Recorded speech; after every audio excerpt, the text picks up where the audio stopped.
నమస్కారం. సుఖీబావుకు స్వాగతం. ప్రమాదకర క్యాన్సర్లు అయినా, ప్రాణాంతక గుండెపోటు అయినా అవి విరుచుకుపడడానికి చాలా కాలం ముందు నుంచే వాటి తాలూకు సంకేతాలు మన శరీరంలో కనిపిస్తూ ఉంటాయి. మన పొట్టలోనూ అంతే. మన జీర్ణ వ్యవస్థలో ఏదైనా సమస్య తలెత్తినప్పుడు వాటి తాలూకు సంకేతాలు మనకు ప్రస్ఫుటంగా కనిపిస్తూనే ఉంటాయి. ఆకలి లేకపోవడం, తిన్నది సహించకపోవడం, వాంతి అవుతున్నట్లుగా ఉండడం, ముద్ద మింగుడు పడకపోవడం, తరచుగా పొట్టలో నొప్పి, అయితే మలబద్ధకం లేదంటే విరేచనాలు పట్టుకోవడం, ఇలాంటి లక్షణాలు దీర్ఘకాలికంగా వేధిస్తున్నప్పుడు ఆలస్యం చేయకుండా వెంటనే తగిన వైద్య సాయం తీసుకోవాలి. ఎందుకంటే ఈ లక్షణాల వెనుక ఒక్కోసారి ప్రమాదకరమైన సమస్యలు పొంచి ఉండే అవకాశం ఉంది. పొట్ట తెలియజెప్పే హెచ్చరిక సంకేతాల గురించి ఇప్పుడు తెలుసుకుందాం.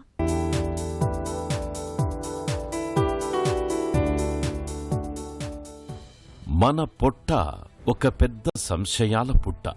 ఓ పూట ఎక్కడో నొప్పిగా ఉంటుంది, మరో పూట తిన్నది అరిగినట్టు అనిపించదు. ఒక్కో రోజు పొట్టంతా ఉబ్బరంగా ఉంటుంది, లేదంటే ఒక్కటే గడబిడగా ఉంటుంది. విరేచనాలు పట్టుకుంటాయి. పొట్టలో చిన్నా చిత్తగా బాధలు సహజమే. అయితే కొన్నిసార్లు పొట్టలో మొదలయ్యే ఉపద్రవాలు ఎంతకీ తగ్గకుండా వేధిస్తుంటాయి. వీటిని ఎట్టి పరిస్థితుల్లోనూ నిర్లక్ష్యం చేయకూడదు. ఎందుకంటే పొట్టలో తరచూ కనిపించే బాధలు, వేదన వెనక ఒక్కోసారి ప్రమాదకరమైన సమస్యలు దాగి ఉండే అవకాశం ఉంటుంది. ముఖ్యంగా ఇవాళ పొట్టను చేతపట్టుకుని డాక్టర్ల చుట్టూ తిరిగే వారి సంఖ్య బాగా పెరుగుతోంది. అజీర్ణం, అసిడిటీ, పులితేన్పులు, కడుపుబ్బరం, గ్యాస్, ఇలా ఉదర బాధలకు అంతం ఉండటం లేదు. ఈ అజీర్తి బాధలపైన మనమెప్పుడూ కన్నేసుంచాలి. ఈ బాధల వెనుక ఒక్కోసారి అల్సర్లు మొదలుకొని క్యాన్సర్ల వరకు కారణంగా ఉండే అవకాశం ఉంది. మనకి ఎక్కడ లేనన్ని భాగాలు పొట్టలోనే ఉన్నాయండి. దానివల్ల మనకి దేనికి సమస్య వచ్చినా పొట్టలో నొప్పి రావటం కానీ, వేరే ఇబ్బందులు రావటం కానీ జరుగుతుంది. సో ఈ పొట్టలో సమస్యల్ని మనం ఏ విధమైన నిర్లక్ష్యం చేసినా కానీ అవి ఫ్యూచర్లో ట్రీట్మెంట్ చెయ్యలేని పరిస్థితికి రావచ్చు. సో అందుకోసం పొట్ట మనని హెచ్చరించినప్పుడు ఆ హెచ్చరికల్ని మనం పట్టించుకొని అవసరమైనప్పుడు డాక్టర్ని కలిసి ప్రాపర్గా దాన్ని ఇన్వెస్టిగేట్ చేయించుకుని దానికి కావాల్సిన ట్రీట్మెంట్ చేయించుకోవటం అనేది చాలా అవసరం. గ్యాస్ ట్రబుల్ అనే వర్డు ఎక్కడా లేదండి. బేసిక్గా దాన్ని మన కామన్గా వాడుతూ ఉంటారు, కానీ దీంట్లో రకరకాల సమస్యల్ని గ్యాస్ ట్రబుల్ కింద చాలామంది ప్రజలు నమ్ముతూ ఉంటారు. అన్నిటికంటే ఇంపార్టెంట్ కాషన్ ఏంటంటే, నేను ఒక్క మాట చెప్తాను. పొద్దున వాకింగ్ చేశానండి కొంచెం ఫాస్ట్గా. వాకింగ్ చేసిన తర్వాత నాకు ఛాతీలో పట్టేసినట్టుండి గ్యాస్ ట్రబుల్ లాగా వచ్చిందండి. దయచేసి గుర్తుంచుకోండి, ఎక్సర్సైజ్ చేసిన తర్వాత ఛాతీలో పట్టేసినట్టు ఉండటం కానీ, స్వెట్టింగ్ రావటం, ఎక్కువగా స్వెట్టింగ్ రావడం కానీ, తర్వాత ఛాతీలో మంట రావటం కానీ, ఎడమ భుజంలో నొప్పి రావటం కానీ ఇటువంటిది జరిగితే అది గుండెకి సంబంధించిన ప్రాబ్లం అని గుర్తుంచుకుని దయచేసి వెంటనే ముందు కార్డియాలజిస్ట్ని కలిసి మీకు ఆ ప్రాబ్లం కాదు అని కన్ఫర్మ్ చేసుకున్న తర్వాత అప్పుడు గ్యాస్ట్రోఎంటరాలజిస్టులను కానీ సర్జన్ని కానీ కలవటం చేయండి. ముందు మటుకు గుండె ప్రాబ్లము అనేది దృష్టిలో ఉంచుకోండి. ఒకసారి అది కార్డియాక్ కాదు అని మనం అనుకున్నప్పుడు, మిగతా ఏవి లేనప్పుడు మనం డాక్టర్ని కలిసి సంప్రదించి అవసరమైతే ఎండోస్కోపీ కానీ అల్ట్రాసౌండ్ కానీ చేయించుకుని మనకి స్టమక్లో అల్సర్ కానీ, అన్నవాహికలో అల్సర్స్ ఉండటం కానీ, లేకపోతే చిన్న పేగు మొదటి భాగంలో అల్సర్స్ కానీ, పూత కానీ ఇటువంటివి ఏమైనా ఉంటే దానికి కావాల్సిన ట్రీట్మెంట్ వాడితే 199 మందికి సిమ్టమాటిక్ రిలీఫ్ ఉంటుంది. ఈవెన్ అల్సర్ ఉన్నా కూడా అది మనకి 2 నెలల కాలంలో 2 నెలల ట్రీట్మెంట్తో పూర్తిగా నయం అవుతుంది. ఇంకోటి, మనకి పేగులో పూత ఉన్నా కానీ, జీర్ణకోశంలో పూత ఉన్నా కానీ మనకి హెల్దీ డయట్ తీసుకోవాలి. బట్ మనకి ఉప్పు తీసుకోకూడదు, కారం తీసుకోకూడదు, ఇది రెస్ట్రిక్ట్ చేసుకోవాలి, అది రెస్ట్రిక్ట్ చేసుకోవాలి అనే నియమాలు ఏమీ లేవండి. దయచేసి ఆరోగ్యకరమైన ఆహారం తీసుకోండి, కానీ మనం ఒట్టి పెరుగన్నం పాలన్నం తినటం లాంటి పనులు చేయాల్సిన అవసరం లేదు. మన పొట్టలో కనిపించే సమస్యల్లో మరొక ముఖ్యమైన సమస్య మలబద్ధకం. ఈ మలబద్ధకాన్ని డాక్టర్లు 100 రోగాల పెట్టుగా చెబుతారు. పొద్దున లేచిన దగ్గర నుంచి పొట్టంతా వేదనగా, ఏదో తెలియని అసౌకర్యంగా అనిపిస్తుంది. తినే ఆహారంలో తగినంత పీచు లేకపోవడం, చాలినంత శారీరక శ్రమ లేకపోవడం, నీళ్లెక్కువగా తాగకపోవడం వంటి అలవాట్ల మూలంగా ఇవాళ మనలో చాలామందికి మలబద్ధకం అనేది ఒక పెద్ద సమస్యగా మారిపోయింది. తరచూ విరేచనాలు పట్టుకోవడం అనేది కూడా మనలో చాలామందిలో కనిపిస్తుంది. కొంతమందిలో కొంతకాలం మలబద్ధకం, మరికొంతకాలం విరేచనాలు, ఇలా ఒకదాని వెనక మరొకటి వేధిస్తూ ఉంటాయి. నిజానికి ఇలా వేధించే మలబద్ధకం, విరేచనాలను మనం అశ్రద్ధ చేయకూడదు. వీటి వెనుక మూల కారణాన్ని గుర్తించేందుకు తగిన పరీక్షలు చేయించుకోవాలి. సకాలంలో సమస్యల్ని గుర్తిస్తే పొట్టలో ప్రమాదకరమైన సమస్యల్ని మనం చాలా వరకు నివారించుకోవచ్చు. బేసిక్గా మలబద్ధకం అనేది ఒకసారి డయట్ చేంజెస్తో కూడా, అంటే హై ఫైబర్ డయట్, వెజిటబుల్స్ ఇవి ఎక్కువ తీసుకోవటం కూడా, దాంతో కూడా మనం దీన్ని కంట్రోల్ చేసుకోవచ్చు. అయితే కొత్తగా స్టార్ట్ అయిన మలబద్ధకం, సో పర్టికులర్గా 45 సంవత్సరాలు దాటిన తర్వాత, అప్పటి వరకు టోటల్గా నార్మల్గా ఉన్నవాళ్ళు కొత్తగా నాకు మలబద్ధకం స్టార్ట్ అయింది అని చెప్తే గనక అది ఒక్కసారి ఆలోచించాల్సిన విషయం. పర్టికులర్గా స్టూల్ కలర్, అంటే మన మోషన్ కలర్ గనక మారితే, అంటే నలుపు రంగులో రావటం కానీ, లేకపోతే రక్తంతో కలిసి రావటం కానీ, అటువంటి ఏమన్నా లక్షణాలు కనపడితే వెంటనే డాక్టర్ని సంప్రదించి ఇన్వెస్టిగేషన్ చేయించుకోవాల్సిన అవసరం చాలా ఉంది. మోషన్స్ ఎక్కువ అవటం అనేది చాలామందిలో కామన్ కంప్లైంట్ అండి. ఈ కామన్ కంప్లైంట్లో ఇంపార్టెంట్ పార్ట్ ఏంటంటే, మనకి అది కొత్తగా స్టార్ట్ అయిందా ఆ సిమ్టమ్స్ అనేది చాలా ఇంపార్టెంట్. ఎప్పుడైతే ఆ సిమ్టమ్స్ మనకి కొత్తగా స్టార్ట్ అవుతాయో, లేకపోతే దాంతో కలిసి కాన్స్టిపేషన్, కొద్ది రోజులు కాన్స్టిపేషను, కొద్ది రోజులు విరేచనాలు ఇటువంటి ఉంటే గనక తప్పకుండా ఇన్వెస్టిగేట్ చేయించుకోవాల్సిన అవసరం ఉంటుందండి. కాకపోతే చాలామందిలో ఈ జబ్బేమీ లేకుండా కూడా మోషన్స్ ఎక్కువ అవటం జరుగుతుంది. దాన్ని ఇరిటబుల్ బవల్ సిండ్రోమ్ అంటారు. అది ఏ విధమైన ప్రమాదకరమైనది కాదు. దానికి కొన్ని మందులు వాడితే వాడచ్చు, వాడకపోయినా నష్టం లేదు. ఓన్లీ స్ట్రెస్, యాంగ్జైటీ తగ్గించుకొని ప్రాపర్గా ఎక్సర్సైజ్ చేసుకుని, అవసరమైతే యోగా, మెడిటేషన్ లాంటివి చేసుకోవటం వలన చాలామందికి ఏ విధమైన మెడికేషన్ అవసరం లేకుండా కూడా ఈ ఇరిటబుల్ బవల్ సిండ్రోమ్ నయమవుతుంది. వరద ముంచుకొచ్చాక కష్టార్జితం కళ్ళ ముందు కొట్టుకుపోతుంటే చూడటం తప్ప మనం చేసేది ఏమీ ఉండదు. మన ఆరోగ్యము అంతే. జబ్బులు ముంచుకొచ్చాక బాధపడి ప్రయోజనం ఉండదు. పొట్ట మనకు అందించే సంకేతాల్ని మనం ముందుగానే పసిగట్టాలి. ఆకలి లేకపోవడం, తిన్నది సహించకపోవడం, పొట్టలో నొప్పి, తరచూ వాంతి అవడం, ముద్ద మింగుడు పడకపోవడం, వీటన్నిటి వెనుక ఏదో ఒక కారణం ఉండే ఉంటుంది. పొట్ట మనకు తెలియజెప్పే హెచ్చరిక సంకేతాల గురించి మరిన్ని వివరాలను ఇప్పుడు తెలుసుకుందాం.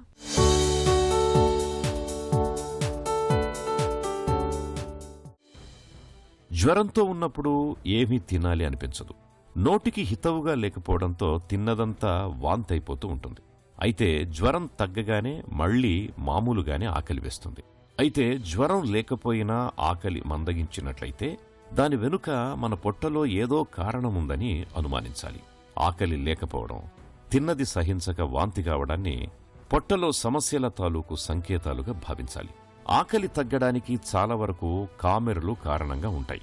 కాలేయంలో సమస్యలు తలెత్తినప్పుడు, హెపటైటిస్ ఇన్ఫెక్షన్స్తో బాధపడుతున్నప్పుడు ఆకలి మందగిస్తూ ఉంటుంది. తిన్నది సరిగ్గా జీర్ణం కాదు, తరచుగా వాంతులవుతుంటాయి.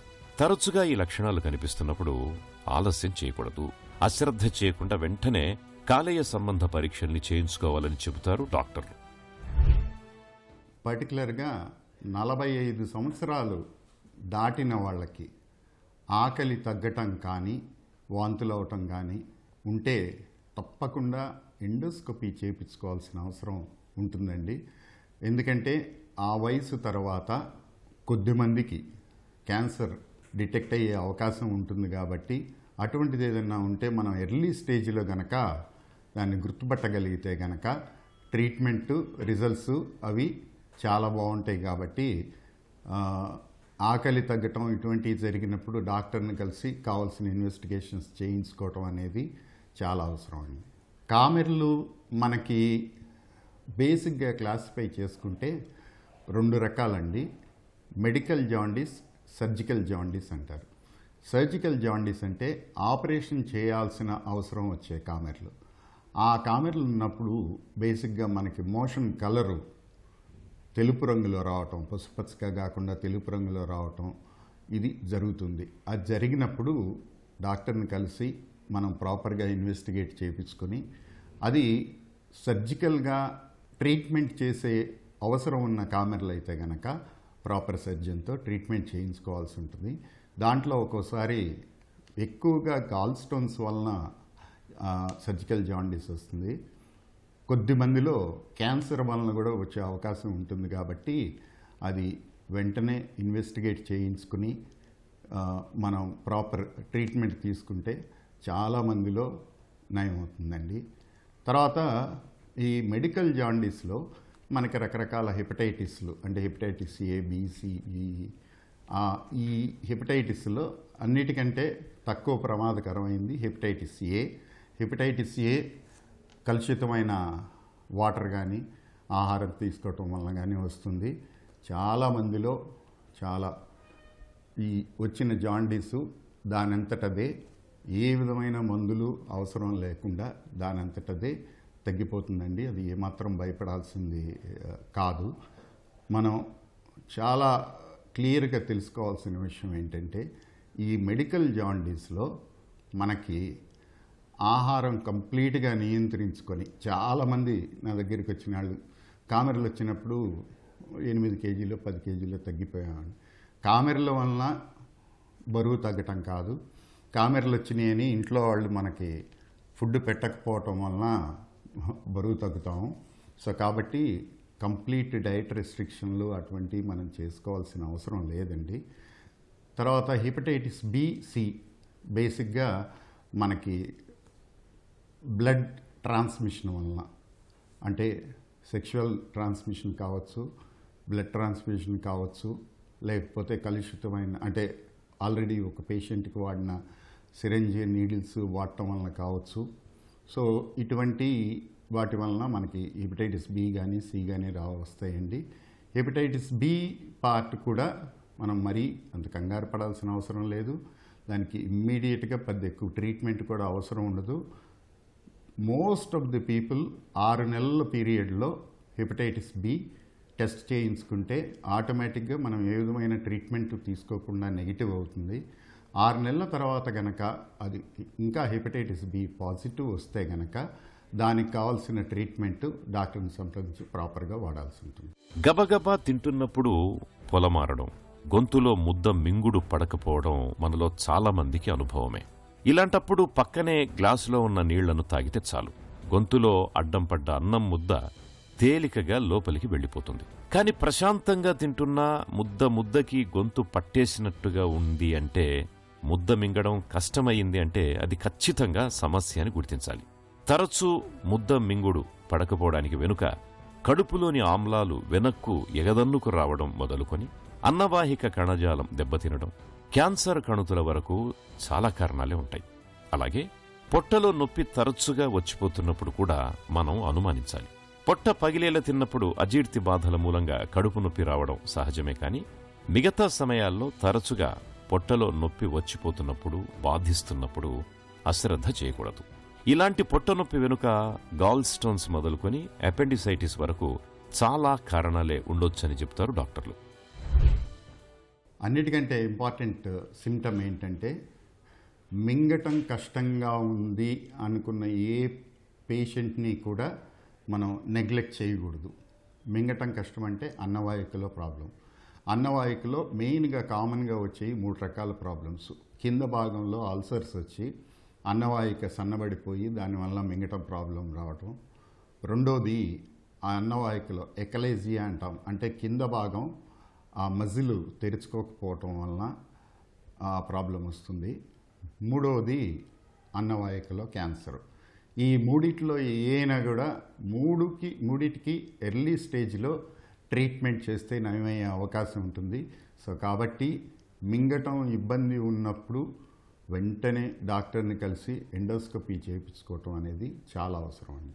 కడుపు నొప్పి మనకి వచ్చిపోవటం ఏ భాగంలో వస్తుంది అనేది ఇంపార్టెంట్. అది అప్పర్ అబ్డమెనా లోయర్ అబ్డమెనా అనే దాన్ని బట్టి మనకి మొట్టమొదట మనం తెలుసుకోవాల్సింది ఏంటంటే జబ్బు లేకుండా కూడా కడుపు నొప్పి రావచ్చు. ఇప్పుడు ఇరిటబుల్ బవల్ సిండ్రోమ్లో మనకి అవసరమైన దానికంటే బవల్ ఎక్కువ కంట్రాక్ట్ అవ్వటం జరిగి మనకి నొప్పి వస్తుంది. దానికి ఏ విధమైన ట్రీట్మెంట్ కానీ ఇది కానీ చాలాసార్లు అవసరం ఉండదు, కొన్నిసార్లు అవసరమైనప్పుడు ట్రీట్మెంట్ చేస్తాం.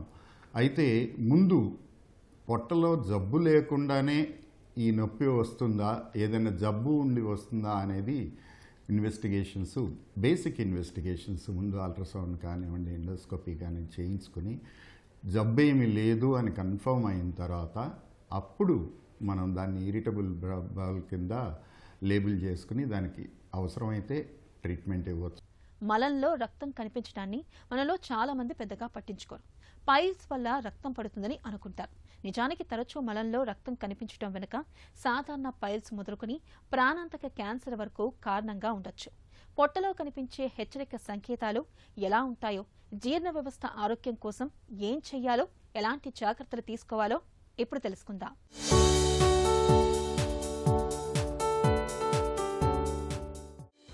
రక్తం మనకు ప్రాణావసరం. కానీ అది బయట కనపడితే చెలించిపోతాం, ఒక్కటే కంగారు పడిపోతాం. మలంలో రక్తం పడుతున్నప్పుడు, అది తరచుగా కనిపిస్తున్నప్పుడు మనలో చాలామంది బెంబేలెత్తిపోతారు. పైల్స్ వల్ల వస్తోందా లేక లోపలేమైనా క్యాన్సర్ ఉందా అని భయపడుతుంటారు. నిజానికి ఎప్పుడన్నా ఒకసారి మలంలో రక్తం పడడం, రక్తపు జీరలు కనిపించడం గురించి పెద్దగా ఆందోళన చెందక్కర్లేదు. కానీ తరచుగా మలంలో రక్తం పడుతూ ఉంటే మాత్రం కాస్త అనుమానించాల్సిందే. రక్తం అనేది శరీరం అనే సజీవ యంత్రాన్ని నడిపే జీవ ఇంధనం. కాబట్టి రక్తం పోవడం అనేది ఏ రకంగా చూసినా ప్రమాదకర లక్షణమే. పైల్స్ ముదిరిపోయినప్పుడు రక్తం పడడం సాధారణమే. అయితే అది పైల్స్ వల్ల పడుతోందా లేక జీర్ణ వ్యవస్థలో ఎక్కడి నుంచైనా లీక్ అవుతుందా అన్నది తెలుసుకోవడం చాలా ముఖ్యం. మలంలో తరచూ రక్తం పడడాన్ని ఎట్టి పరిస్థితుల్లోనూ నిర్లక్ష్యం చేయకూడదు. మలంలో రక్తం కనిపించడం వెనుక ఒక్కోసారి క్యాన్సర్ కూడా దాగి ఉండొచ్చు. కాబట్టి వెంటనే డాక్టర్ని కలిసి పరీక్షలు చేయించుకోవడం అన్ని విధాల మేలు. మనకి విరోచనాల్లో బ్లడ్ కనపడటం. సో ఫస్ట్ క్వశ్చన్ మనం అడగాల్సింది ఏంటంటే పెయిన్లెస్ బ్లీడింగా, పెయిన్ఫుల్ బ్లీడింగా. పెయిన్ఫుల్ బ్లీడింగ్ యూజువల్గా మనకి యానస్ దగ్గర ఫిషర్ లాంటివి ఉన్నప్పుడు పెయిన్ఫుల్ బ్లీడింగ్ వస్తుంది. పెయిన్లెస్ బ్లీడింగు రకరకాల కారణాల వలన వస్తుంది. సో సెకండ్ క్వశ్చన్ మనం అడగాల్సింది ఏంటంటే ఫ్రెష్ బ్లడ్డా, ఆల్టర్డ్ బ్లడ్డా? అంటే అప్పుడే కోస్తే కారినట్టు ఎర్రగా చుక్కలు చుక్కలుగా పడుతుందా, లేకపోతే ఆల్టర్డ్ బ్లడ్ అంటే బ్లడ్ కొంచెం నలుపు రంగులో మారి పడుతుందా? మనకి ఫ్రెష్ బ్లీడింగు 100లో 90 సార్లు పైల్స్ వలన ఉంటుంది. అది ప్రమాదకరమైనది ఏం కాదు. మనం అవసరమైతే ట్రీట్మెంట్ తీసుకోవచ్చు, లేకపోతే అప్పుడప్పుడు ఊరికే వచ్చి బ్లీడింగ్ అయితే మనకి ట్రీట్మెంట్ లేకపోయినా పెద్ద ప్రాబ్లం ఏమి ఉండదు. కాన్స్టిపేషన్ అవాయిడ్ చేస్తే సరిపోతుంది. అదే ఎప్పుడైతే మనకి రంగు మారి, అంటే కొంచెం రక్తం నలుపు రంగులో మారి మోషన్తో కలిసి పడుతున్నప్పుడు మటుకు డెఫినెట్గా ఇన్వెస్టిగేట్ చేయించుకోవాలి. అది పెద్ద పేగులో అల్సర్స్ వలన కానివ్వండి, లేకపోతే పెద్ద పేగులో క్యాన్సర్ వలన కానివ్వండి జరగచ్చు. సో తప్పకుండా కొలోనోస్కోపీ అనేది చేయించుకొని మనకి ఏదైనా ప్రాబ్లం ఉంటే దానికి ట్రీట్మెంట్ తీసుకోవాల్సిన అవసరం ఉంటుంది. మళ్ళీ నేను చెప్పేది ఏంటంటే ఇది ప్రమాదం లేని జబ్బా, ప్రమాదకరమైన జబ్బా, లేకపోతే అసలు ఏ జబ్బు లేకుండా ఈ సిమ్టమ్స్ వస్తున్నాయా? ఈ 3 విభాగాల్లో మనం ప్రాపర్గా డాక్టర్ని కలిసి దాన్ని ఇవాల్యుయేట్ చేయించుకుని దాన్ని బట్టి ట్రీట్మెంట్ అవసరమైతే ట్రీట్మెంట్ తీసుకోవటం, లేకపోతే ట్రీట్మెంట్ లేకుండా కూడా కొన్ని మనం ఆరోగ్యకరమైన మార్పులు మన జీవన శైలిలో చేసుకుంటే సరిపోతుంది అనుకుంటే ఆ విధంగా చేసుకుని అందరూ ఆరోగ్యంగా ఉండాలని కోరుకుంటున్నాను. మన జీర్ణ వ్యవస్థ చక్కగా పనిచేస్తున్నంత వరకు మనకే ఇబ్బంది ఉండదు. ఏ కారణంగానైనా పొట్టలో సమస్య తలెత్తి అది ముదిరిపోతే మొత్తంగా మన ఆరోగ్యమే ప్రమాదంలో పడుతుంది. పొట్ట జీర్ణమండలాన్ని ఆరోగ్యంగా ఉంచుకునేందుకు మన ఆహారపు అలవాట్లను క్రమబద్ధం చేసుకోవాలి. పేగుల్లో కదలికలను సరిగ్గా ఉంచుకునేందుకు నిత్యం కాసేపు వ్యాయామం చేయడం మంచిది. వేళకు తినాలి. ఆహారంలో పీచు, పండ్లు, కాయగూరలు, ఆకుకూరలు ఎక్కువగా ఉండేలా చూసుకోవాలి. కారం, మసాలాలను, కొవ్వులను, వేపుళ్లని బాగా తగ్గించాలి. పొగ, మద్యం వంటి అలవాట్లకు ఎంత దూరంగా ఉంటే మన పొట్టకంత మంచిది. ప్రతి ఒక్కరూ ఏడాదికొక్కసారి తప్పనిసరిగా మాస్టర్ హెల్త్ చెకప్ వంటి పరీక్షలు చేయించుకోవాలి. జీర్ణమండలంలో సమస్యల ఆనవాళ్లని చక్కగా పసిగట్టే ఎండోస్కోపీ, కొలనోస్కోపీ వంటి ముందస్తు పరీక్షల్ని తప్పనిసరిగా చేయించుకోవాలి. అజీర్తి బాధలు, మలబద్ధకం, విరేచనాలు, ఆకలి లేకపోవడం, మలంలో రక్తం వంటి లక్షణాలు తరచుగా కనిపిస్తున్నప్పుడు అశ్రద్ధ చేయకుండా వెంటనే తగిన వైద్య సాయం పొందాలి. మన పొట్ట, మన జీర్ణ వ్యవస్థ బాగున్నంత వరకే మనకు ఆరోగ్యం. ఏ కారణంగానైనా పొట్టలో సమస్య తలెత్తితే అది మొత్తంగా మన ఆరోగ్యాన్ని దెబ్బతీస్తుంది. కాబట్టి మంచి ఆహారపు అలవాట్లను పాటించాలి. సమతుల ఆహారం తీసుకోవాలి. పొట్టను ఎక్కువసేపు ఖాళీగా ఉంచకుండా వేళకు తినాలి. పొట్టలో ఏదైనా సమస్య తలెత్తినప్పుడు ఆలస్యం చేయకుండా వెంటనే తగిన పరీక్షలు చేయించుకోవడంతో పాటు సత్వరమే వైద్యం పొందాలి.